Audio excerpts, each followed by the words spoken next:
The massive Imperial warship emerged from hyperspace at the edge of the solar system, its dark hull blocking out distant stars. Behind it, 30 more vessels appeared in perfect formation, their energy signatures lighting up every sensor array on Earth and Mars. Humanity's first contact with alien life had arrived, not with a message of peace, but with a display of overwhelming military might. Admiral James Stone stood on the bridge of the UES Defender, Earth's largest warship. At 60 years old, his weathered face showed the experience of countless naval battles in Earth's oceans before humanity reached for the stars. He watched the tactical display with growing concern as more Imperial ships continued to appear. "Send the greeting package again," he ordered, his voice steady despite the tension. "All frequencies, all known communication methods." The communications officer nodded, transmitting humanity's carefully prepared first contact messages.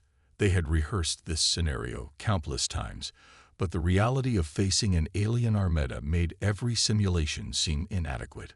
The response came quickly, a transmission that their AI translated in real time. The alien message filled the bridge's main screen, showing a tall, imposing figure in ornate military dress. High Commander Dex of the Galactic Imperial Fleet stood with the confidence of someone used to immediate submission. "Primitive species of the third planet," Dex began, his translated voice carrying a note of disdain. "Your world now falls under Imperial protection. Submit to our authority, and you will be granted the privilege of serving the Empire. Resist, and we will demonstrate why no species has ever successfully defied Imperial rule." Admiral Stone's face remained impassive, but his hands tightened on the command rail. He had expected this. History showed that advanced civilizations often viewed others as inferior. He pressed the broadcast button, knowing his next words would likely determine humanity's fate. "High Commander," Stone replied calmly, "we appreciate your offer. However, we must decline. Earth and her colonies will remain independent. I advise you to research our species carefully before taking any hostile action. We have spent our entire history perfecting the art of warfare. This is not a threat. It's a warning from one military leader to another. Leave while you can." The bridge crew held their breath, waiting for the response. When it came, High Commander Dex's laughter echoed through the speakers. "Perfecting warfare. Your ships still use chemical propulsion. Your weapons are primitive projectiles. You haven't even colonized your entire star system. What could you possibly know of war?" Stone's expression darkened. "We know enough to recognize when someone is making a terrible mistake. Your scans show your ships use energy weapons and defensive shields. Impressive technology, but you're not the first to mistake technological superiority for tactical advantage. Your bravado is amusing, primitive." Dex sneered. "Perhaps a demonstration will help you understand your situation better." He turned to someone off-screen. "Target their Mars colony. Low power, just enough to breach their thin atmospheric domes. Let them see what defiance costs." Admiral Stone's voice took on an edge of steel. "Final warning, High Commander. Your shields may stop energy weapons, but they've never faced humanity's particular approach to combat. We've had thousands of years to perfect killing each other. Don't force us to demonstrate that expertise on you." The Imperial commander waved his hand dismissively. "You have one planetary rotation to submit. Use it wisely." The transmission cut off. Stone immediately turned to his tactical officer. "Send the alert to all Earth and Mars forces. Implementation of Protocol Dark Winter begins now." He looked around at his crew, seeing determination replace fear in their eyes. "They think we're primitive because we use physical ammunition and armor. They don't understand that we kept these weapons precisely because energy shields can't stop them." He walked to the tactical display, studying the Imperial fleet's formation. "Alert all commanders. We play weak. Let them think their demonstration will break us. Meanwhile, every sensor we have gathers data on their capabilities." He paused, looking at the massive Imperial ships. "We tried to warn them. Remember that in the days to come." As the alert went out, Humanity began its preparations. In hidden bases across Earth and Mars, weapons designed specifically for this scenario were armed. Underground factories spun up production. AI systems began analyzing Imperial communications and technology. The Empire had made a crucial mistake. They had assumed humanity's warning was an empty threat. In the coming days, they would learn why Earth's history of constant warfare wasn't a sign of primitiveness. It was a forge that had created the deadliest species in the galaxy. The Imperial demonstration began exactly as they had promised. Green energy beams lanced out from 3 warships, striking the protective domes of the Mars colony. The Empire had carefully calculated their attack to breach the domes without destroying them completely. A show of precision and power. What they didn't expect was the total lack of panic. Inside the Mars Command Center, Commander Robert West watched calmly as the energy beams struck. All colonists accounted for in the underground shelters, he reported to Admiral Stone via quantum link. They fell for it, sir. They think those surface domes are all we have. The real Mars colony had been built underground years ago, the surface domes serving as both decoy and solar collection facilities. Every colonist had trained for this scenario, and the evacuation had happened smoothly within minutes of the Imperial ultimatum. High Commander Dex's face appeared on screens across Earth and Mars. You see now the futility of resistance. This demonstration. His transmission cut off abruptly as humanity launched its first counterstrike. From hidden silos on Mars' surface, railguns that had been disguised as mining equipment opened fire. Tungsten rods, accelerated to incredible speeds, streaked toward the Imperial ships. The Empire's energy shields, designed to deflect plasma and laser weapons, proved useless against solid projectiles moving at relativistic speeds. 3 Imperial ships suffered direct hits. Their shields flickered uselessly as the kinetic penetrators punched straight through their hulls, leaving clean holes that vented atmosphere and crew into space.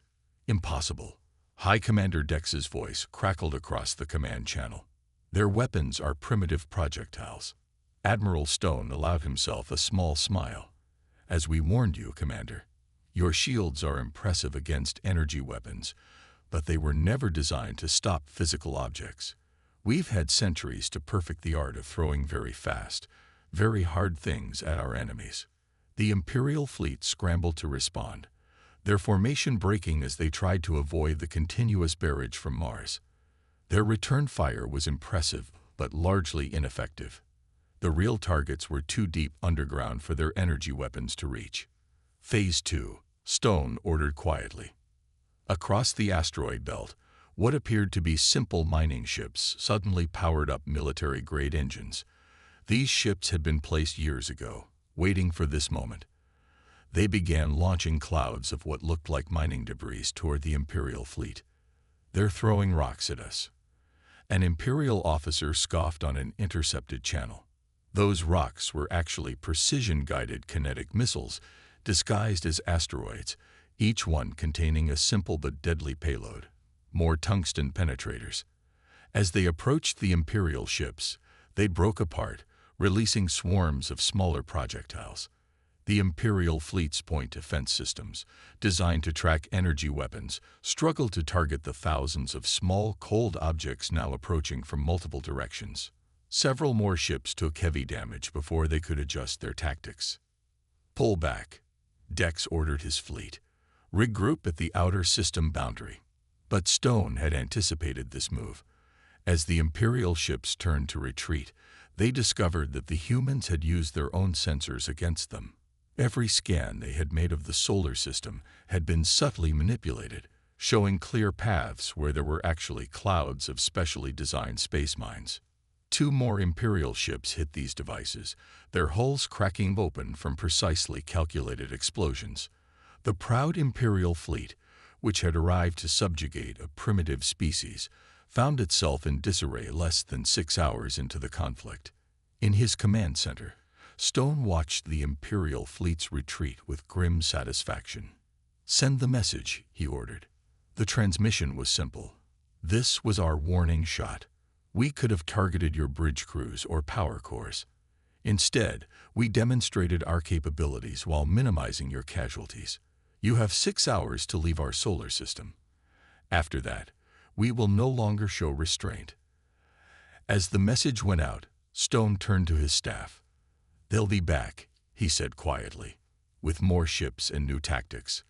But now they know. Their technological advantage isn't as complete as they thought. And we haven't even shown them our real weapons yet." The first battle for Earth was over.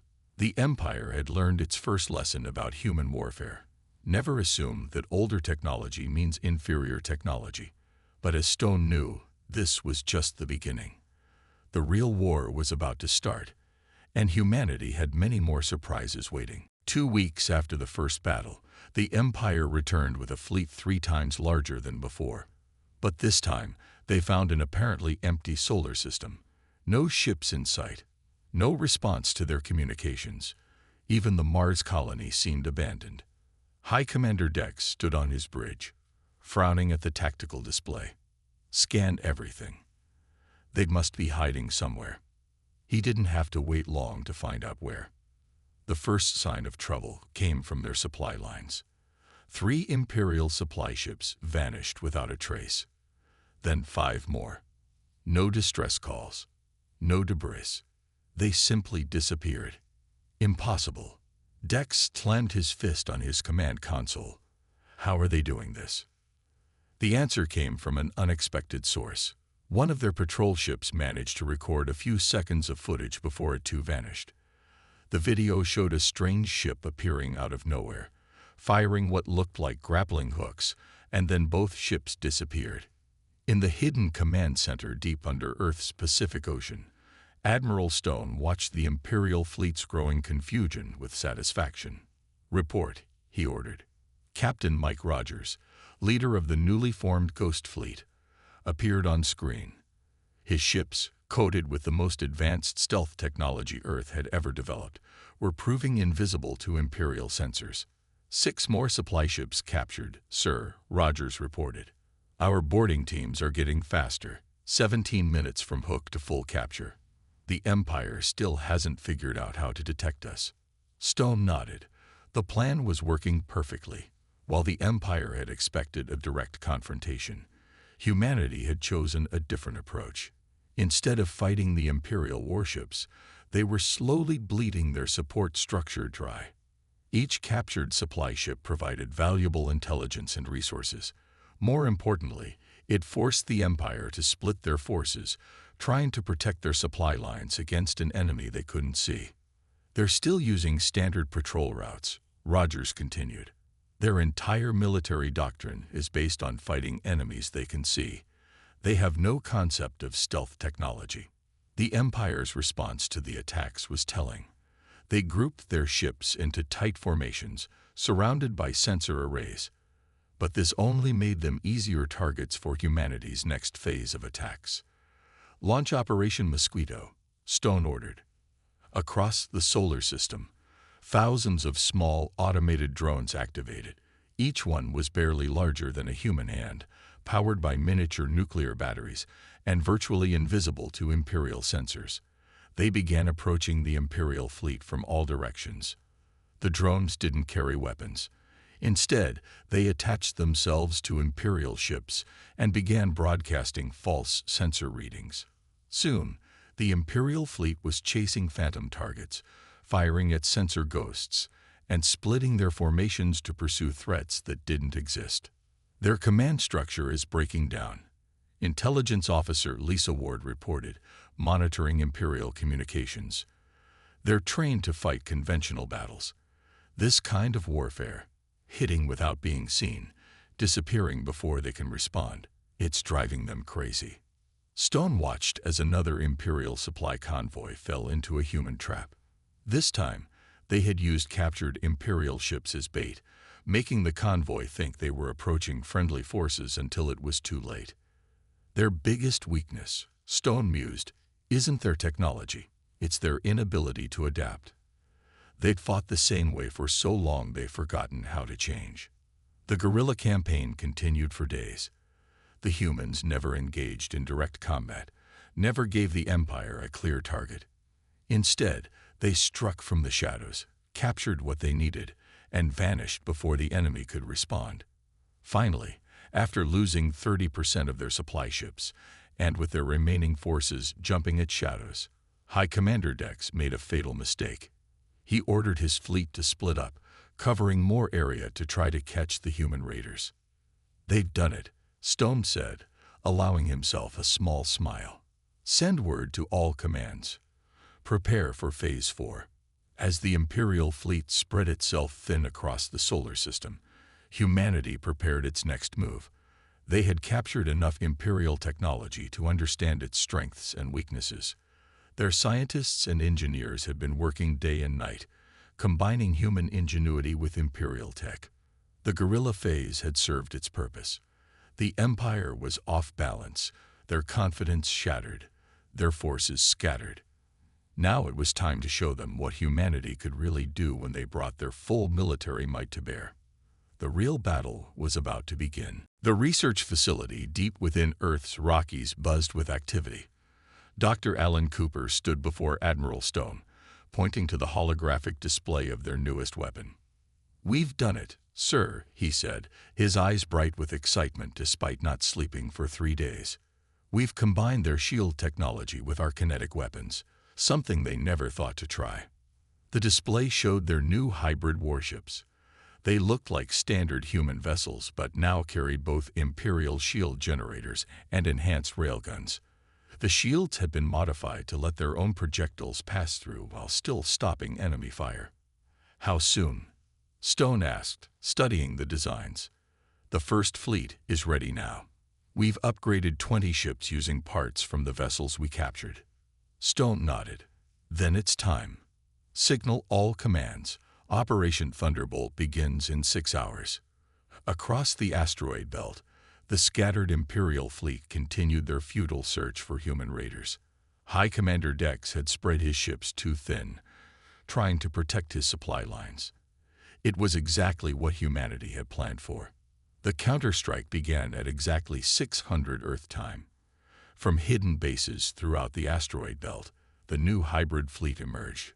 They looked like normal human ships, and the Empire's commanders initially smiled at what they thought would be an easy victory. That smile vanished when their energy weapons splashed harmlessly off the hybrid ship shields. "Impossible," Dex shouted as the reports came in. "They're using our shield technology." "How?" But that was just the first surprise. The hybrid ships opened fire with their railguns, the projectiles passing through their own shields as if they weren't there.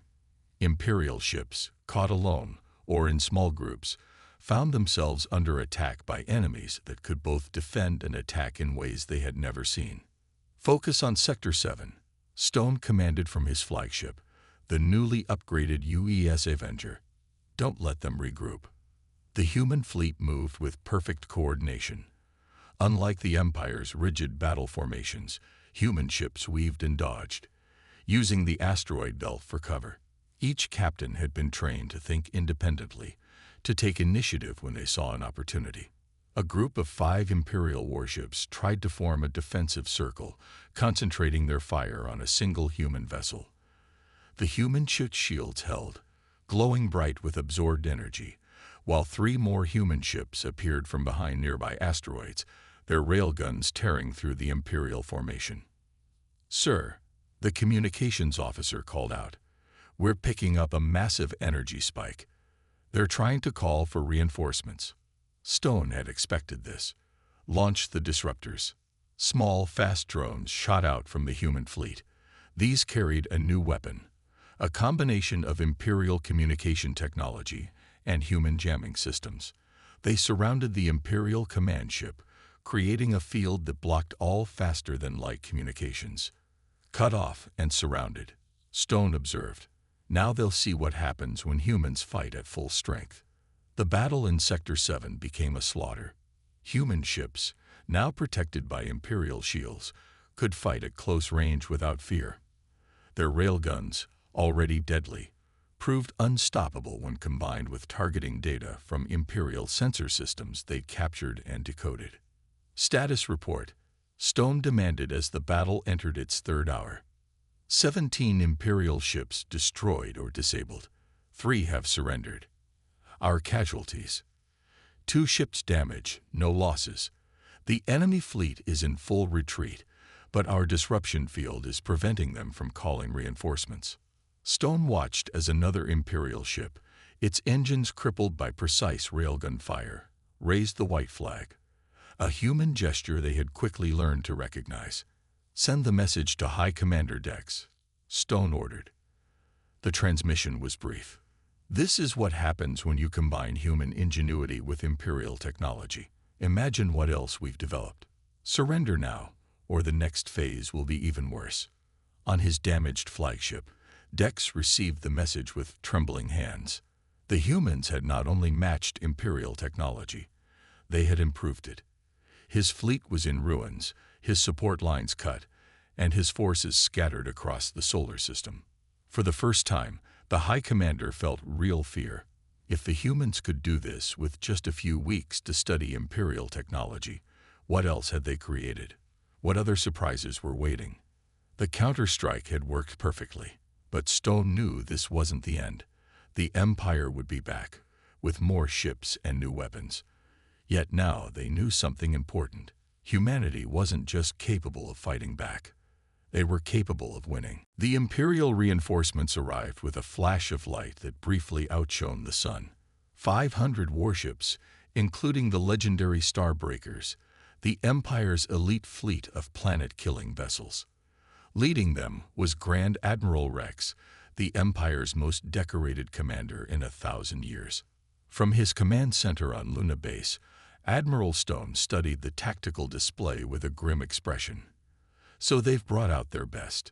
The lunar surface around the base bristled with new defenses. Engineers had worked day and night, combining Imperial shield technology with human weapons. But this time, they had added something special. "Is the AI defense network ready?" Stone asked. Dr. Cooper nodded. "Titan is online. All 6,000 automated defense platforms are under its control. The Empire has no idea what they're about to face." The Imperial fleet's opening move was impressive. 100 ships fired simultaneously at Luna Base, their combined energy weapons creating a blast visible from Earth. When the light faded, they expected to see the base in ruins. Instead, they saw their energy weapons had been absorbed by a new type of shield, one that grew stronger with each hit. "Impossible," Grand Admiral Rex shouted. "No shield can absorb that much energy." Stone's voice came over all channels. "You still don't understand what you're fighting. Titan, execute defense pattern Alpha." The AI responded instantly.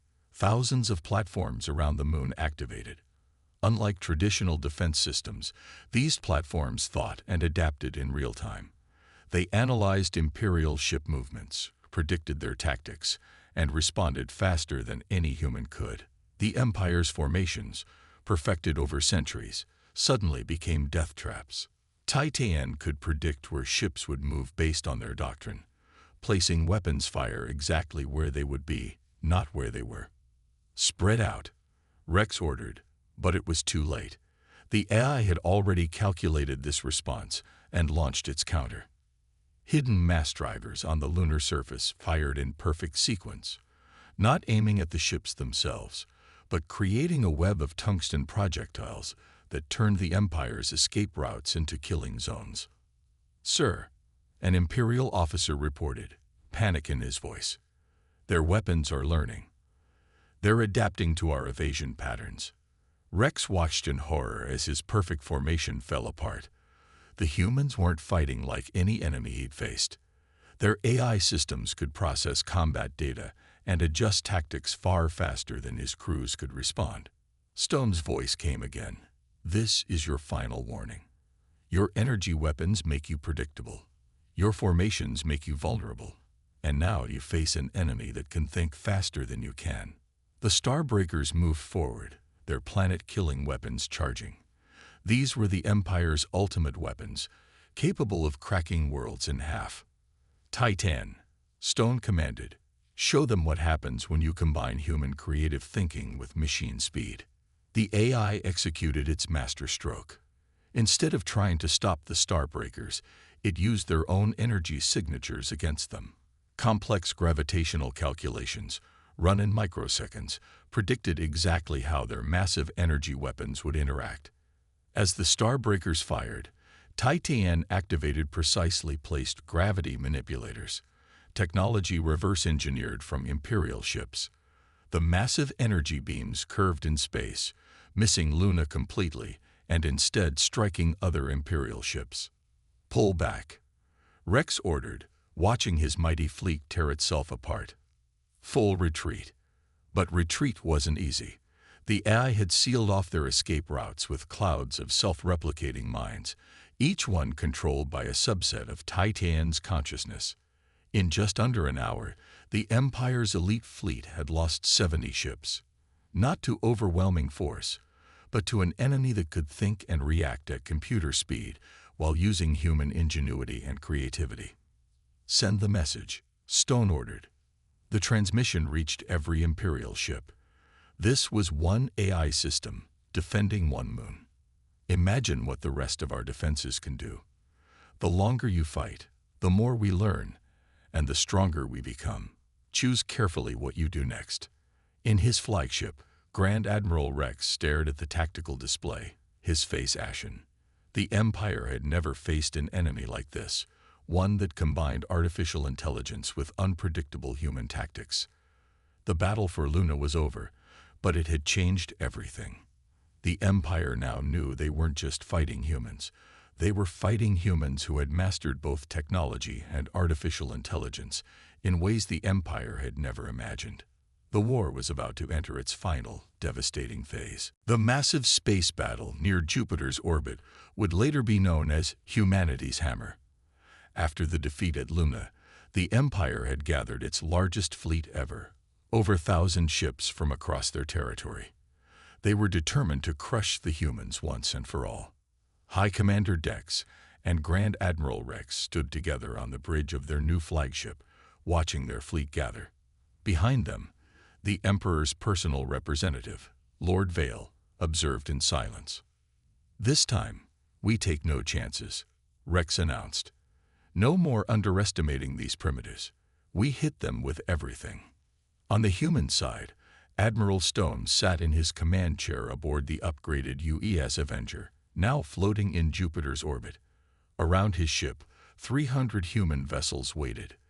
They were outnumbered 3-1, but Stone smiled. "Are the special weapons ready?" he asked his tactical officer. "Yes, sir. Operation Trojan Horse is in place. They have no idea what's hiding in Jupiter's clouds." The Empire struck first, their massive fleet advancing in a wall of energy weapons and fighter craft. They had learned from their previous defeats and now used random movement patterns to confuse eye-targeting systems. Stone watched calmly. "Let them come closer. Wait for my signal." The Imperial fleet pressed forward, their confidence growing as the human ships appeared to retreat toward Jupiter. This was what they knew, overwhelming force against a weaker enemy. Then Stone gave his order. "Execute Operation Trojan Horse." From within Jupiter's stormy atmosphere, thousands of objects suddenly launched upward. The Empire's sensors initially ignored them, reading them as merely chunks of ice and rock from the gas giant. They realized their mistake too late. These weren't debris. They were disguised weapon platforms that humans had hidden in Jupiter's clouds weeks ago. Each one carried a mix of Imperial and human technology, specifically designed to bypass Imperial defenses. "Evasive action," Rex shouted, but the platforms were already among his fleet. Instead of attacking, the platforms attached themselves to Imperial ships. Suddenly, the Empire's mighty vessels began losing power. Their shields flickered and died. "What's happening?" Lord Vale demanded. "They've turned our own power systems against us," an engineer reported in panic. "These devices, they're draining our energy and using it to power their weapons." Stone's voice came over all channels. "We studied your technology carefully. Your power systems are efficient, but they all work on the same frequency. One simple weakness that you never thought to fix. The human fleet now moved forward, no longer outnumbered. Each disabled Imperial ship was a sitting target for their hybrid weapons.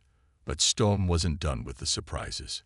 "Titan," he commanded, "initiate Protocol Omega." The AI that had defended Luna now revealed its true power. It had secretly uploaded copies of itself into the Imperial fleet's computers through their communication channels. Now these copies activated, turning the Empire's own automated systems against them. Ship after ship lost control. Weapons wouldn't fire. Engines wouldn't respond. The mighty Imperial fleet was being defeated not by force, but by their own technology. How? Lord Vale whispered, watching in horror as his fleet fell apart. How can they do this to us? The answer came as human ships began their final attack. They moved with perfect coordination, each strike calculated by Titan to cause maximum damage with minimum effort. Imperial ships found themselves caught in a deadly dance, unable to predict where the next attack would come from. Their strength, Rex realized too late, isn't their weapons or their AI. It's their ability to adapt and combine technologies in ways we never imagined. The battle lasted 3 hours. When it ended, over half the Imperial fleet was destroyed or captured. The rest were scattered, their proud formations broken, their confidence shattered. Stone's final message to the Empire was simple. You came to our system expecting to find primitive warriors. Instead, you found a species that had turned war into a science. We gave you many chances to leave. Now you have one last choice: complete surrender or complete defeat.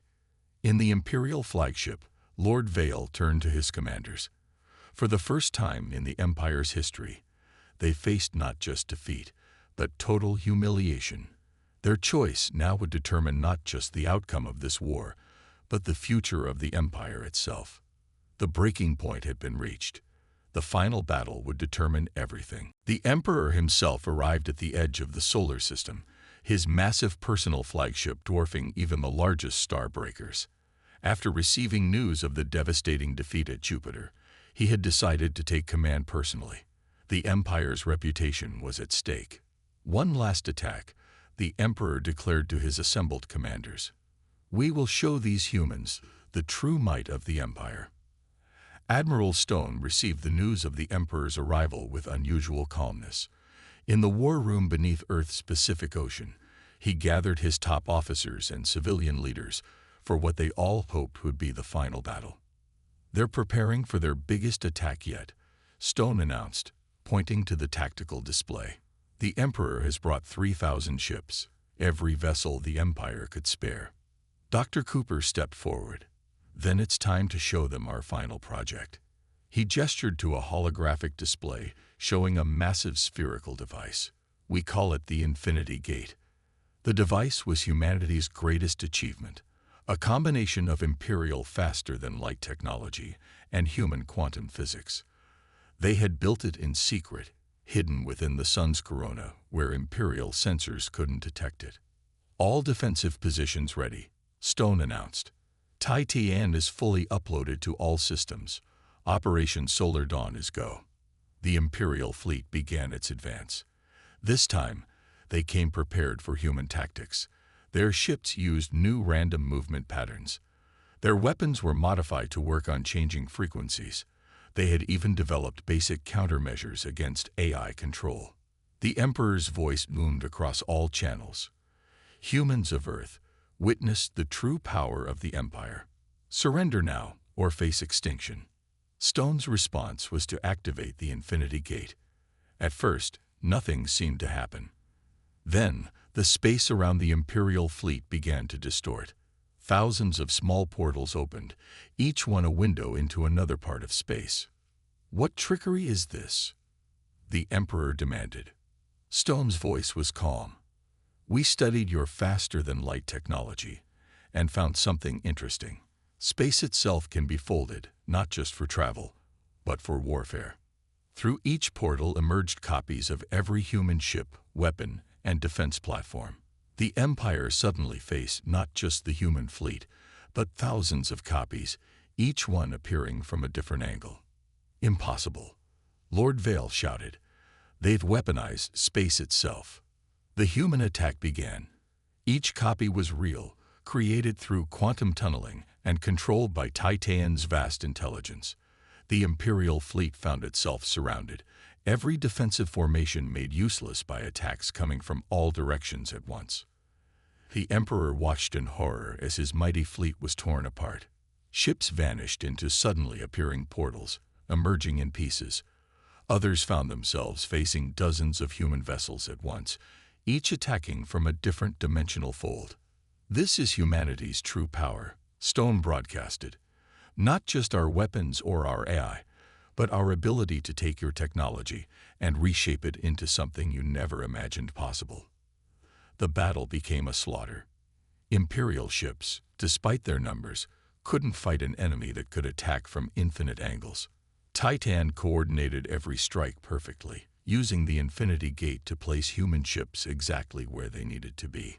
After just 1 hour, half the Imperial fleet was destroyed.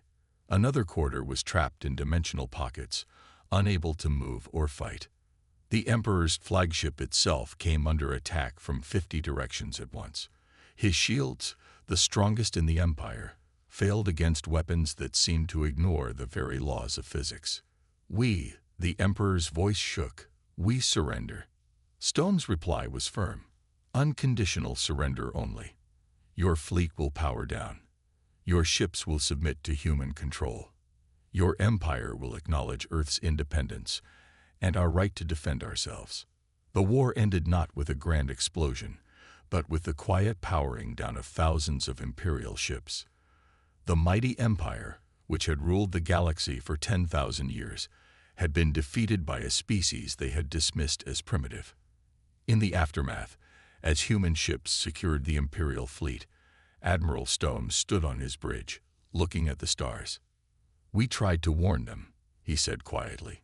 "We told them that humanity had spent its history perfecting warfare. They should have listened." The lesson was clear to the galaxy. Technological superiority meant nothing without the creativity to use it properly. Humanity had not just defended itself, it had revolutionized warfare in ways the Empire had never thought possible. The stars would never be the same again.